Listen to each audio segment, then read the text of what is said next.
Hola jóvenes, espero que estén muy bien. Les doy la bienvenida a la primera clase online de la unidad uno de la asignatura de razonamiento lógico. En la presente clase vamos a abordar, como les comentaba, la unidad uno, que está relacionada con el pensamiento crítico.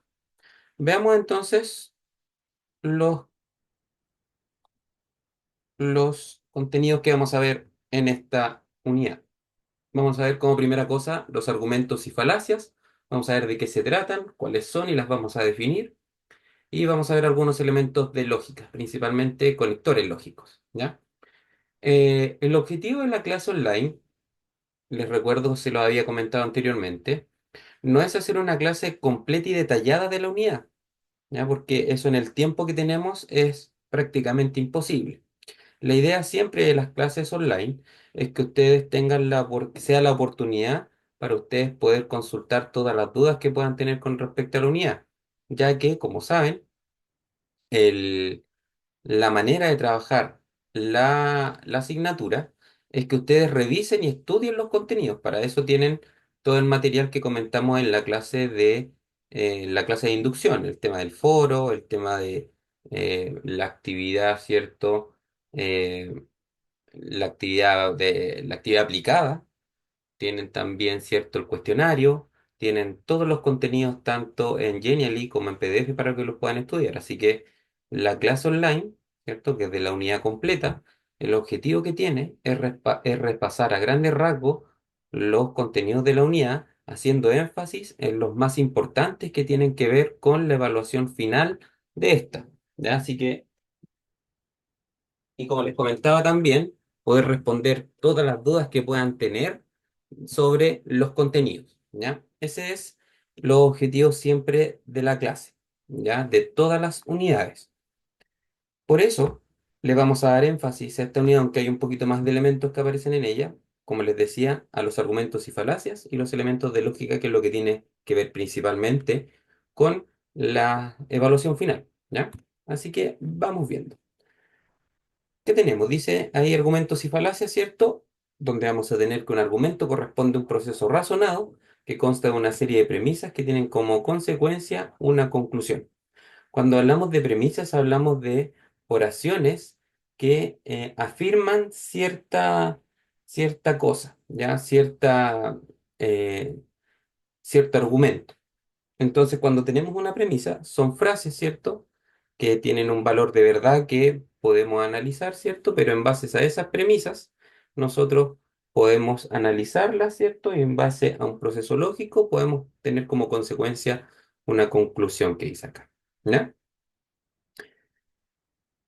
Como dice ahí, cuando un argumento no entrega suficiente evidencia para que la conclusión sea verdadera, corresponde a una falacia. Entonces, de ahí vamos a estar hablando de una falacia. Cuando el argumento, a lo que se refiere ahí, es cuando tenemos un argumento débil, que no tiene suficiente evidencia, ¿cierto? Y en base a frente a esos argumentos que son débiles, y como dice ahí, y que insisto, que no tienen suficiente evidencia para comprobar que son ciertos, sacamos una conclusión, ¿cierto? Entonces, como esa conclusión no necesariamente va a ser verdadera o puede que sea falsa, vamos a decir que es una falacia, ¿ya? Eso es lo que se diferencia de una mentira. Cuando uno está mintiendo, uno sabe que está dando una premisa falsa, una oración falsa, está diciendo algo que no es verdadero de manera consciente. En cambio, una falacia es cuando uno da una conclusión que cree que es verdadera, pero las doy en base a argumentos o premisas que no tienen suficiente evidencia. Ya, por lo tanto, ahí estoy cayendo en una falacia.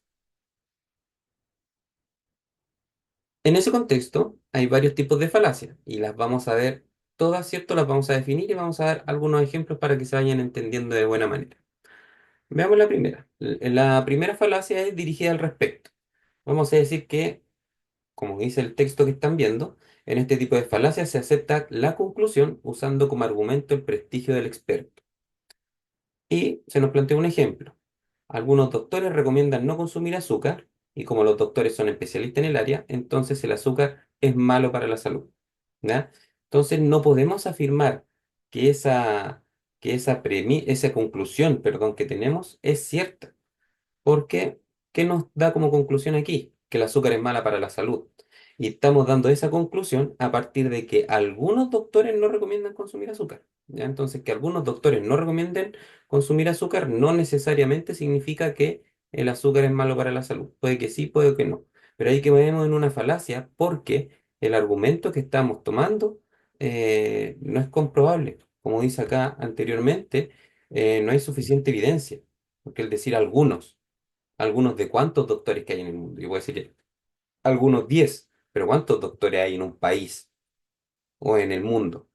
Entonces, que algunos, que algunos doctores o algunos especialistas digan algo, no necesariamente significa que sea verdadero lo que plantean, ¿ya? Entonces, esa es la falacia dirigida al respecto.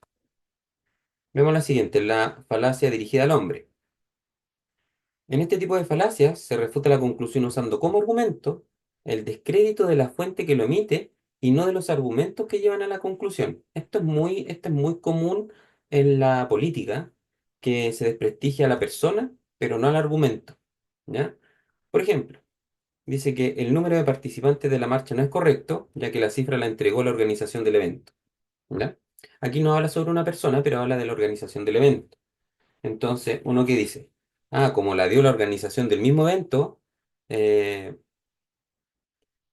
eh, digo que no es cierta, porque si la organización del evento digo que hay, no sé, 100.000 personas, digo, no, pues no es verdadero porque la entregaron ellos mismos. Entonces, eh, le quito el peso al argumento simplemente por haciendo un descrédito de la persona, o en este caso, del ejemplo, de la organización del evento. ¿Sí? Es lo mismo cuando en la política algún político en particular da algún argumento con números, puede estar muy bien elaborado, y la persona del frente, o el contrario a esa persona, en vez de atacar el argumento, ataca a la persona. Dice, no, es que tú cuando hiciste esto y tenías, no sé, financiamiento ilegal de la política, y no tiene nada que ver con el argumento que acaba de ver, sino que se dirige a la persona y no al argumento que da.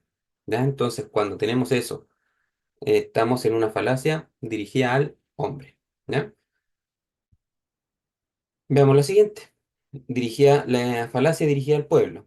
Dice que esta falacia se presenta al suponer que, si muchas personas creen algo o actúan de cierta manera, esa creencia o esa forma de actuar es mejor. ¿Ya? Y aquí el ejemplo típico. Dice, ¿cómo no va a existir Dios si tanta gente cree en él? ¿Ya? No está comprobado que Dios existe. Pero ¿qué digo yo? ¿Cuál es la falacia ahí? Como muchas personas creen lo mismo, creencia, uno dice, o puede afirmar que Dios existe. Y no necesariamente puede ser. No porque muchas personas digan algo, va a ser verdadero. No porque muchas personas digan que fumar marihuana es bueno, va a ser bueno. ¿Sí? Eso se dice que es una falacia dirigida al pueblo. ¿Ya? Veamos la siguiente. Es la falacia dirigida a la ignorancia. Dice que esta falacia se presenta al dar como argumento que si un hecho nunca ha sido presenciado o no está demostrado, entonces es falso. Veamos el ejemplo para que se entienda mejor. Dice, nadie ha demostrado que existe vida en otros planetas, luego no existe vida fuera del planeta. Entonces aquí, ¿qué se dice?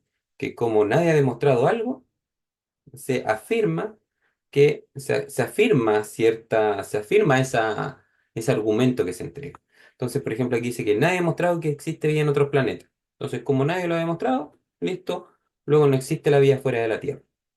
Podría ser también que eh, otra falacia, por ejemplo, creo que acá tenía, vamos a ver. No, no tengo otra. Por ejemplo, otra falacia con respecto dirigida a la ignorancia, quizás podría ser afirmar que a ciencia cierta que el SIDA nunca se va a curar, nunca se va a encontrar cura al SIDA. ¿Sí? Por lo tanto, como nadie ha encontrado una cura para el SIDA, podemos argumentar que el SIDA no tiene cura. Y no lo sabemos. Puede que tenga cura, pero no se ha descubierto. Entonces, esa es la falacia dirigida a la ignorancia, insisto. Es decir, que eh, si no algún argumento no se ha comprobado, se demuestra o se dice que es falso. Insisto, como nadie ha demostrado que existe vida en otros planetas, se asume que no existe vida fuera de otros planetas. Listo. Y eso es falso, porque no necesariamente porque no se ha demostrado, significa que no exista vida. Lo mismo con el ejemplo que le acabo de dar del SIDA. Podríamos decir que como nadie ha descubierto la cura para el SIDA no tiene cura. Entonces, ¿sería correcto decir a ciencia cierta que el SIDA no tiene cura? No, no podemos decir a ciencia cierta que el SIDA no tiene cura. Hasta el momento no tiene cura. Entonces, ¿por qué no se ha descubierto? Pero quizás es solo por eso, porque no se ha descubierto. Pero que no se haya descubierto la cura para el SIDA todavía, no significa que el SIDA no tenga cura. Puede que sí, insisto, pero que todavía no se descubre. Entonces, esa es la falacia dirigida a la ignorancia. Otra falacia, a causa de esto. Dice que esta falacia se comete al inferir que existe una relación causal entre dos o más eventos por haberse observado una relación entre ellos. Veamos un ejemplo para que se entienda de mejor manera. Dice, hace unos días me regalaron una pata de conejo para la suerte. A los pocos días encontré trabajo. Entonces dice que por lo tanto el amuleto me ha dado buena suerte. ¿Sí? Ojo, ahí hay dos relaciones. El que a una persona le regalaron una pata de conejo para la suerte y que a los pocos días encontró trabajo. Entonces uno podría decir que gracias a la pata de conejo encontró trabajo. No, ¿cierto? Puede que sea una coincidencia, pero se toman esos dos hechos para decir que que el amuleto fue el que le dio la suerte. ¿Ya? Cuando puede haber sido mera coincidencia. ¿Ya? Entonces, esa es la falacia a causa de esto. ¿Sí? Que pase algo, un evento fortuito, no significa que solo por ese evento la premisa que se hace sea verdadera. ¿Ya? Así que hay que tener cuidado con esas falacias que son muy comunes. Otra falacia más, generalizaciones negligentes. Vamos a decir que se presenta al generalizar una situación basándose en muy pocas evidencias. Por ejemplo, se determinaron 5 casos de migraña aguda en un barrio en el que hay una torre de telefonía celular. Entonces, ¿qué decimos? Que que las ondas emitidas por la torre deben ser la causa de la enfermedad. ¿Sí? Ahí de, estamos afirmando algo, que porque 5 personas en un barrio tuvieron un caso de migraña aguda, afirmamos que las ondas emitidas por la torre de telefonía celular causan la enfermedad. Esto lo estamos afirmando. Pero ¿cuál es la generación negligente y cuál es la falacia? Es que 5 casos de un barrio completo donde pueden vivir mil personas, eh, no es correcto decir que tengan una relación. Puede que la causa de la migraña sea otra cosa. ¿Ya? Entonces es como que estamos asumiendo buscando una excusa, ¿cierto? A la fuerza para decir que las ondas emitidas por la torre de telefonía celular causaron precisamente esa migraña. Ellas son las culpables, entonces hacen mal, ¿ya? Por, eh, por poca evidencia. Así que, ojo también con esas, que también caemos mucho en esas falacias, que 2 personas me dijeron esto, entonces, sí, 2 personas me dijeron, o veo que, pasó, no sé, 2 autos quedaron en pana en el mismo lugar, entonces uno dice, en el lugar hay algo que hace que los autos queden en pana. No necesariamente, ¿ya? Puede que sí, puede que no, pero la evidencia es demasiado poca para poder decir que eso es verdad, ¿ya? Y eso es una falacia. La siguiente, razonamiento circular. Dice que esta falacia se presenta cuando se emplea un argumento en que se supone como demostrado aquello que se debe demostrar, ¿sí?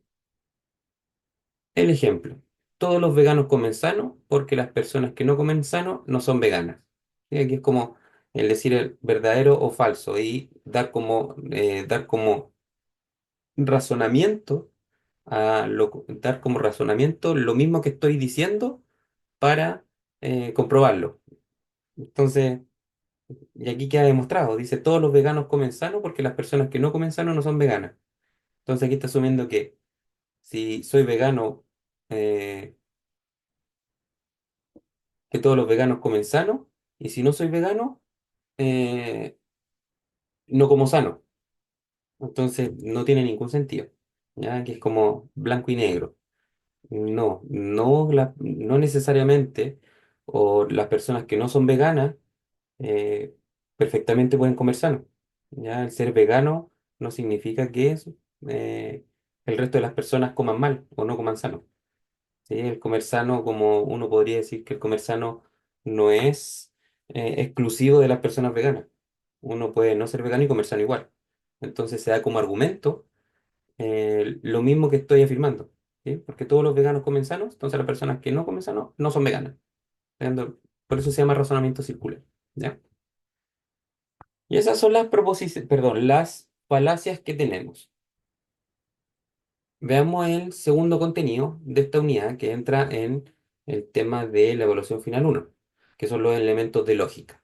Lo primero que tenemos que entender para poder trabajar con lógica es una definición básica, que es la proposición. Y esto es muy importante porque lo vamos a trabajar en toda la unidad, se trabaja en toda la unidad y está también muy presente en la evaluación final. Entonces veamos, dice que una proposición es una frase que puede ser verdadera o falsa, o sea, que tiene un valor de verdad. Y ahí tenemos algunos ejemplos. Y a estas proposiciones uno le coloca un nombre y ese nombre es ponerle una letra. Por ejemplo, tengo la proposición P, que vamos a decir que esa proposición P es la frase tenemos sueño. Entonces esa frase sí es una proposición. ¿Por qué? Porque yo le puedo dar un valor de verdad. ¿Qué significa que pueda darle un valor de verdad? Que yo pueda decir que es verdadera o falsa. En particular, da lo mismo si es uno u otro, si es verdadera o falsa. Lo importante es que a la frase le podemos dar un valor de verdad, sea verdadera o falsa, ¿ya? No es necesariamente que la proposición tenga que ser verdadera o tenga que ser falsa, no. Puede ser una u otro, y eso no me importa. No me importa si la proposición es verdadera o falsa. Lo que me importa para saber si es proposición, si es que yo le puedo dar ese valor de verdad. Si yo le puedo dar ese valor de verdad, es decir, que la frase es verdadera o falsa, listo, es una proposición, ¿ya? Por ejemplo, si yo dijera, bueno, ahí tenemos una, tenemos sueño. ¿Puedo decir yo que eso es verdadero o falso? Sí, puedo decir que es verdadero que tenemos sueño o que es falso que tenemos sueño. ¿Sí? Tenemos una proposición Q acá, que dice 5 más 8 20. ¿Podríamos decir que esa operación matemática es una proposición? Sí, porque yo le puedo dar un valor de verdad. Puedo decir, sí, es cierto, 5 más 8 es 20. O no, no es cierto, es falso, 5 más 8 no es 20. En este caso es falso. ¿Ya? Entonces, como le podemos dar un valor de verdad, es una proposición. Acá tenemos otra proposición, la proposición R. Dice que los ángulos interiores de un triángulo suman 180 grados. ¿Sí? Es una proposición esa frase porque le podemos dar un valor de verdad. Podríamos decir que los ángulos interiores de un triángulo suman 180, que es verdadero, o podríamos decir que es falso. ¿Sí? Me da lo mismo si es lo uno o lo otro. Lo importante es que le podemos dar ese valor, por lo tanto es una proposición. Lo mismo, acá tenemos otra proposición que le llamamos S, que dice no existe vida fuera del planeta Tierra. Entonces también es una proposición porque le podemos dar un valor de verdad, podemos decir si es verdadero o falso. ¿Ya? Y lo mismo con la última proposición que está acá, que es 14 es mayor que 10. También es una proposición porque le podemos dar ese valor de verdad que yo les comentaba. Podemos decir si es verdadero o si es falso. ¿Sí? Da lo mismo si, insisto, si es uno u otro. Puede ser verdadero o falso, cualquiera de las dos cosas. Lo importante es que le podemos dar ese valor. Y si le podemos dar ese valor, significa que es una proposición. Por ejemplo, yo podría decir que una proposición es esta frase que tenemos arriba, el título, que dice que elementos de la lógica. Yo a esta frase, elementos de la lógica, ¿le podría dar un valor de verdad? ¿Podría decir que es verdadero o falso? No, ¿cierto? No podría. Elementos de la lógica, ¿es verdadero? No, porque no me está planteando nada esta frase con lo que yo pueda decir, sí, ¿es verdadero esta frase o es falsa lo que dice la frase? No, porque es un título. Entonces, esta frase, elementos de la lógica, no sería una proposición porque precisamente no le podemos dar ese valor de verdad. No podemos decir si es verdadero o falso, porque no corresponde, porque es un título. ¿Sí? Porque yo, ¿qué sentido tendría que decir si es verdadero la frase elementos de la lógica? ¿O es falsa la frase elementos de la lógica? No le podemos dar ese valor, por lo tanto, no es una proposición. ¿Ya? Entonces hay que tener ojo con eso. ¿Ya? De esa manera nosotros diferenciamos si una frase es una proposición o no.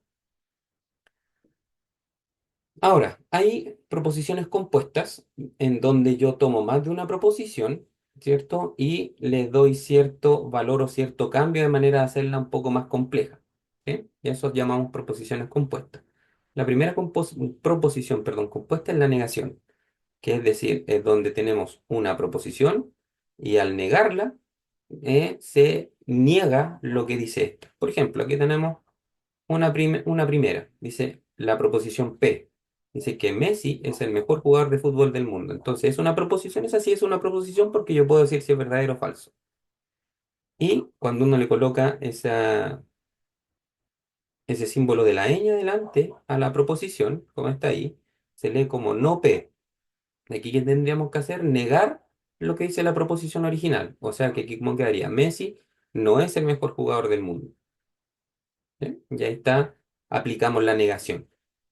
Acá tenemos un segundo ejemplo, otra proposición que se llama P, que dice tenemos sueño. Y el negar P, que sería no P, es decir, no tenemos sueño. ¿Se dan cuenta? Es negar la proposición original.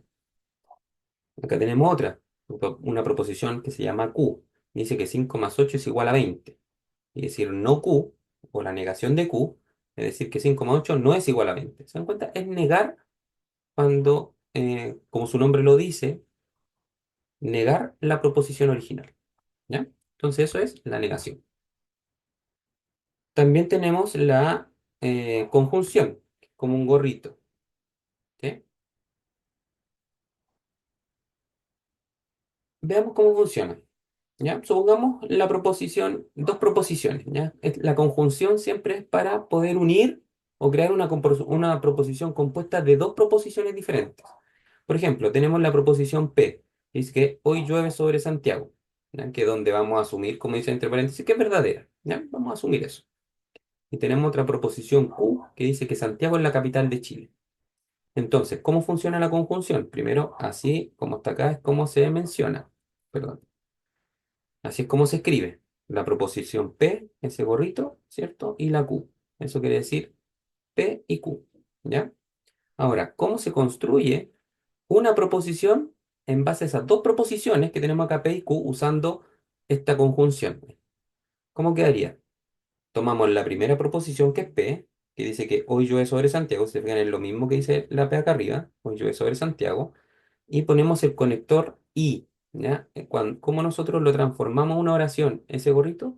Poniendo una y entre medio de las dos proposiciones. Entonces se dan cuenta que dice, hoy llueve sobre Santiago, que es la proposición P.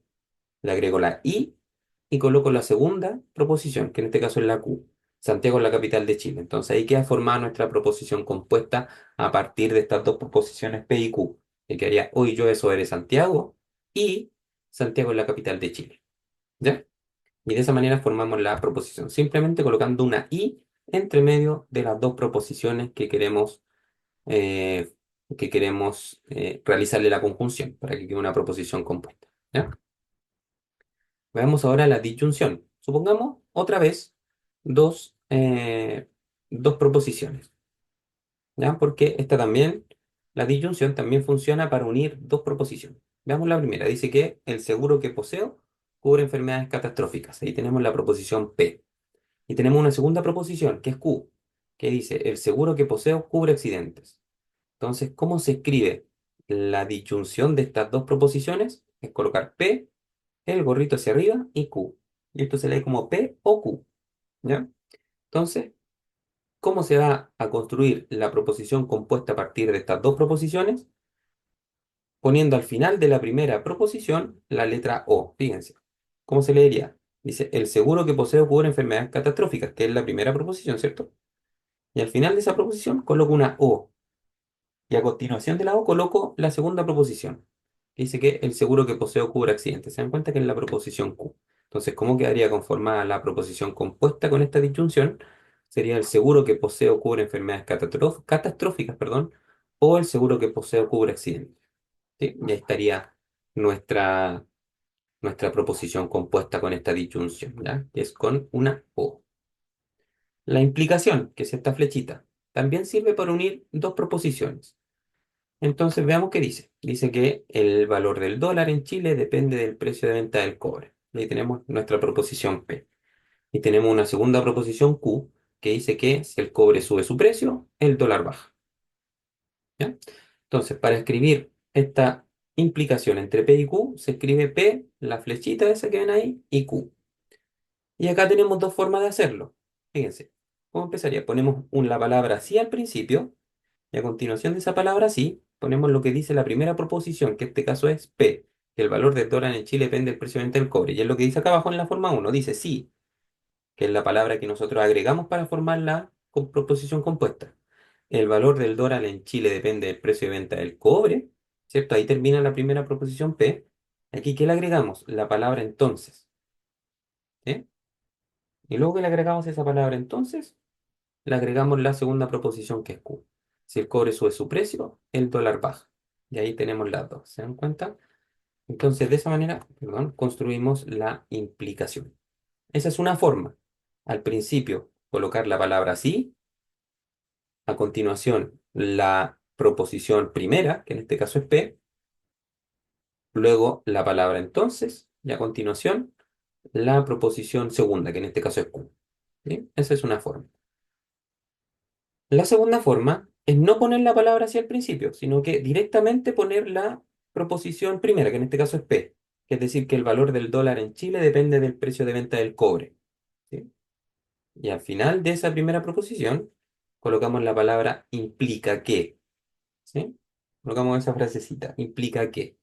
Y a continuación de esa palabra implica que, ponemos la segunda proposición, que en este caso es Q. Si el cobre sube su precio, el dólar baja. Entonces, ¿cómo quedaría esta segunda forma? El valor del dólar en Chile depende del precio de venta del cobre. Implica que si el dólar sube de precio, el dólar baja. Entonces ahí tenemos la primera forma. Entonces, la primera forma de manera resumida es colocar al principio la palabra sí, la primera proposición, luego la palabra entonces y la segunda proposición. La forma 2 es colocar directamente la primera proposición, luego que termina esta, colocar la frase implica que, y a continuación de esa frase implica que, coloco la segunda proposición. ¿Ya? Y también tenemos la proposición compuesta que se llama bicondicional. O sea, tiene dos condiciones que son flechitas a la derecha e izquierda. ¿Ya? También sirve para unir dos proposiciones diferentes. ¿Qué tenemos acá como ejemplo? Tenemos la primera proposición P, perdón, la proposición Q, primero al principio, que dice que los estudiantes aprueban todos sus cursos, perdón, los estudiantes que aprueban todos sus cursos obtendrán su título. Y la proposición segunda P, que dice que los estudiantes que estudian aprueban los cursos. Entonces, ¿cómo se indica esta proposición para formarla? Colocamos el nombre de la primera proposición que queremos formar, que en este caso es P, y la flechita bidireccional y la Q, que es la primera, ¿ya? Esta forma que está acá nos indica cuál, eh, cuál proposición debemos poner primero y después. Siempre lo que está, la proposición, el nombre de la proposición que está a la izquierda es la que se coloca primero, ¿ya? Entonces, no es el orden necesariamente que nos aparecen las proposiciones, fíjense, porque aquí está primero Q y después P, pero acá nos pide primero P y después Q, ¿ya? Entonces, tienen que tener ojo con eso, y esto funciona para todas las anteriores, ¿ya? El orden en que hay que anotar las proposiciones es en el orden que nos aparecen en la forma, en cómo la construimos, ¿ya? Aquí, insisto, primero indica P, que es la segunda, y después Q. Por eso, fíjense, empieza con la segunda proposición, porque eso es lo que se nos plantea acá en la construcción de la proposición. Dice, los estudiantes que estudian aprueban los cursos, ¿sí? Que es la segunda proposición. Y después que terminamos la primera proposición, que en este caso es la P, ponemos la frase sí y solo sí, ¿ya? Y luego que colocamos la frase sí y solo sí, ponemos la segunda proposición, que en este caso es Q, que está ubicada en primer lugar, ¿ya? Pero ahí en segunda posición, esto es lo que importa, recuerden. P, bicondicional, Q, ¿ya? O P, sí, solo sí, Q, ¿ya? Entonces, ponemos la primera. ¿Cómo quedaría? Los estudiantes que estudian aprueban los cursos, sí, solo sí. Los estudiantes que aprueban todos sus cursos obtendrán su título, ¿ya? Y de esa manera formamos estas proposiciones compuestas. Acá también, fíjense, hay que tener cuidado. Aquí está primero P y luego Q, pero podría estar perfectamente primero Q y después P. Entonces tienen que fijarse en el orden que le aparece la construcción de la proposición, ¿ya? Más no en el orden en que le aparecen escritas, ¿ya? Porque podrían aparecer al revés, como en la bicondicional que vimos acá. Así que hay que tener ojo con eso. Bueno, jóvenes, y esos serían los contenidos que están eh, dentro de la unidad uno y que se van a preguntar en la evaluación. Entonces ahora veamos la evaluación uno precisamente para que veamos de qué se trata. Aquí está su evaluación final de la unidad uno. Entonces, ¿qué les pide? Veamos. Primero les coloca o nos pide que seleccionen un tipo de falacia, ¿cierto? Y la coloquen acá. Por ejemplo, un tipo de falacia puede ser, por ejemplo, la falacia al respecto, ¿sí?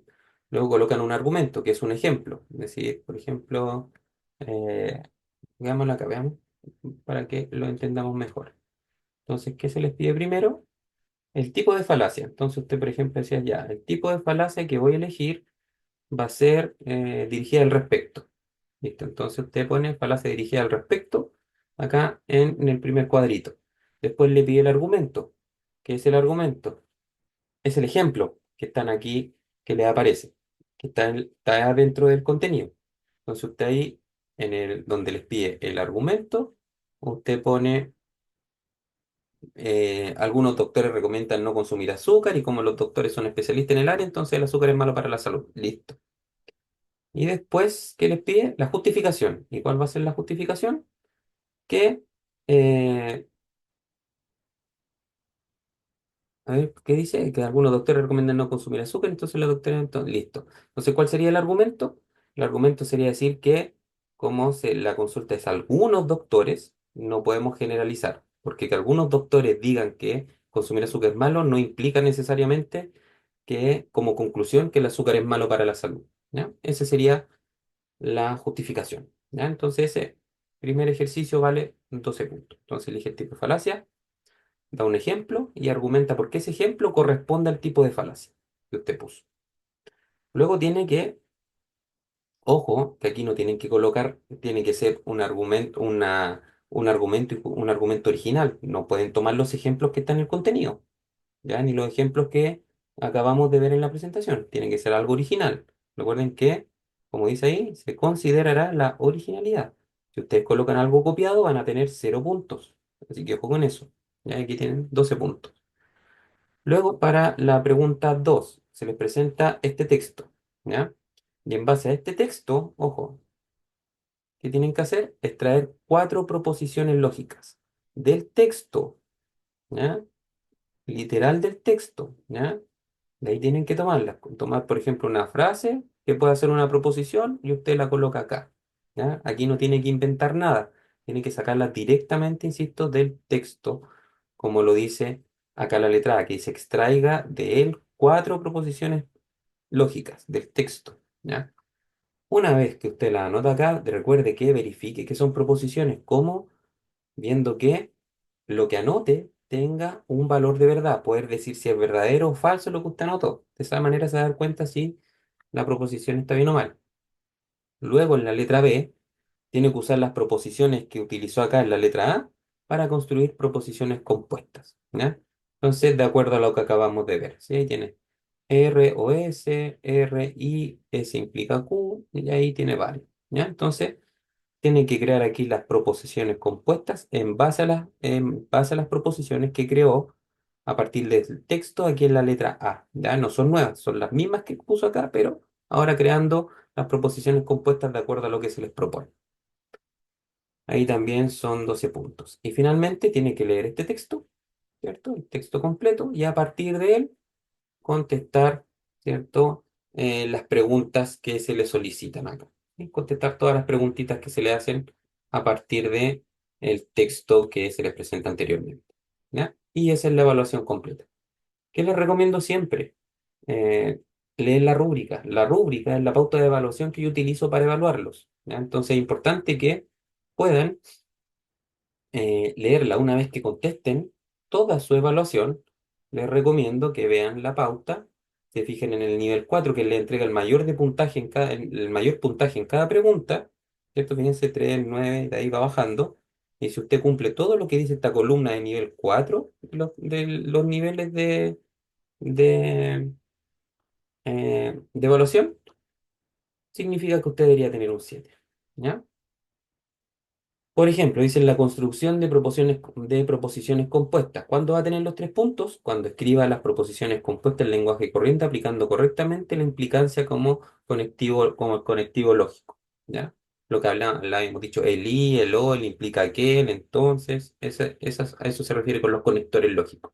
¿Ya? Entonces, una vez que conteste, le da toda esta columnita 4 y si cumple con todo eso, lo que dice cada uno, ¿cierto? De los ítems con respecto a este nivel 4 que es esta columna, debería tener un 7. ¿Ya? Así que esos jóvenes. Y recuerden que deben subir a la plataforma su evaluación final de la unidad 1 en formato PDF, no en formato doc. ¿Ya? Así que recuerden que tienen que guardarlo en formato PDF. Cuando lo guarden, van aquí a archivo, guardar, eligen acá, ¿cierto? Y eligen guardar como PDF. Como PDF tienen que enviar su documento, tienen que subir su documento a la plataforma, ¿ya? Y recuerden que tienen hasta el domingo, así que cualquier duda, que va atento, ¿cierto? Recuerden que lo pueden hacer sus consultas a través de los foros, a través de la mensajería de Moodle, a través de correo electrónico, a través de las tutorías personalizadas. Así que quedo atenta a cualquier duda que puedan tener con respecto a los contenidos y nos vemos en la próxima clase online. Así que estén muy bien, cuídense mucho, que tengan buen fin de semana y como les decía, nos vemos la próxima. Chao, chao.